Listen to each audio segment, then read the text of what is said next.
Rain hammered the restaurant windows like nervous fingers on glass. Daniel checked his watch for the 5th time. 7:45, he hated being late, or worse, stood up. The online app had said her name was Elena. Her profile photo was warm, confident, with ocean blue eyes and a smile that hinted she'd seen both storms and sunshine. He straightened his jacket, feeling out of place in the elegant downtown bistro. What am I doing here? A blind date, after 2 years of being alone, after losing his job and his confidence, felt like climbing Everest barefoot. Just then, the waiter appeared. "Sir, your guest has arrived." Daniel turned, and froze. A woman in a sleek black wheelchair glided through the doorway. She was breathtaking, long chestnut hair, tailored white blazer, a quiet strength in her posture. But it wasn't her beauty that stunned him. It was the look in her eyes, a flicker of nervousness, as if she feared being judged. He stood, unsure whether to offer a handshake or a hug. She smiled first. "Hi. You must be Daniel." Her voice was calm, confident, yet fragile in a way that tugged at his chest. "Yes. And you're Elena." He smiled awkwardly. "Sorry, I wasn't expecting." "A wheelchair," she finished, still smiling. "Don't worry. Most people don't." He swallowed hard. "I didn't mean." "It's okay," she said softly. "I've been hearing that tone for years. You don't have to explain." The conversation stumbled at first. The clinking of glasses and low jazz filled the silence between them. Daniel tried small talk, movies, travel, coffee preferences, anything to shake off the awkwardness. But Elena seemed guarded, polite yet distant. He finally asked, "So, what do you do for work?" She hesitated. "I run a company." "Oh? What kind?" "A tech firm. About 600 employees." Daniel blinked. "Wait, you're the CEO?" She smiled faintly. "That's what the business card says." He laughed, but inside, he felt a twist of insecurity. He'd been laid off from his construction job 6 months ago and was barely paying rent driving deliveries. The woman across from him probably signed checks bigger than his entire salary. He glanced down at his scuffed shoes, suddenly embarrassed. "Wow. That's impressive."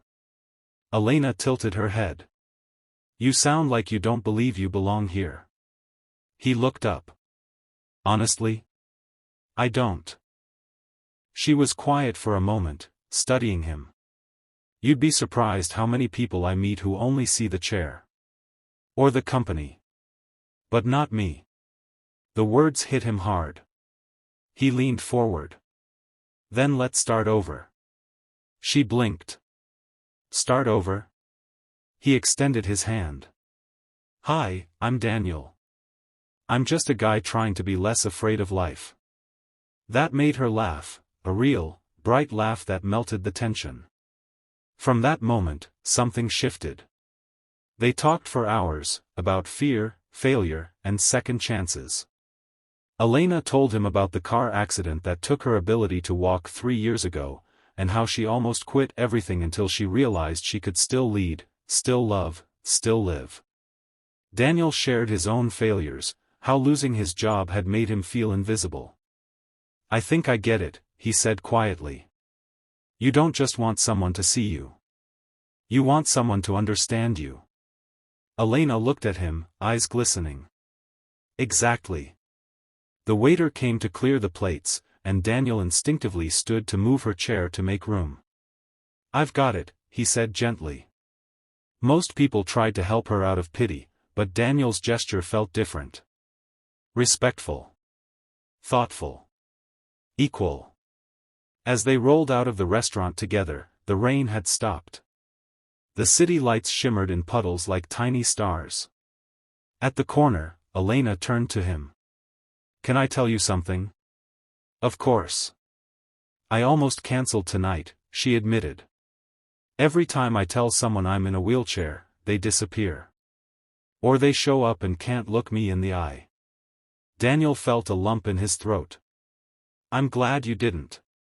She smiled, a soft, genuine smile that reached all the way to her eyes. Thank you, she whispered. Thank you for seeing me. He opened his mouth to reply, but words failed. All he could do was smile back, heart pounding with something that felt dangerously like hope. The next morning, Elena's assistant walked into her office. You seem happy today, ma'am. Elena grinned. I met someone last night. Not a business partner. Just someone real. Across town, Daniel's phone buzzed with a message. Elena, next time, coffee's on me. And I promise not to talk about work. Hot beverage. He stared at the message for a long moment, smiling to himself. Maybe, just maybe, fate hadn't gone wrong after all.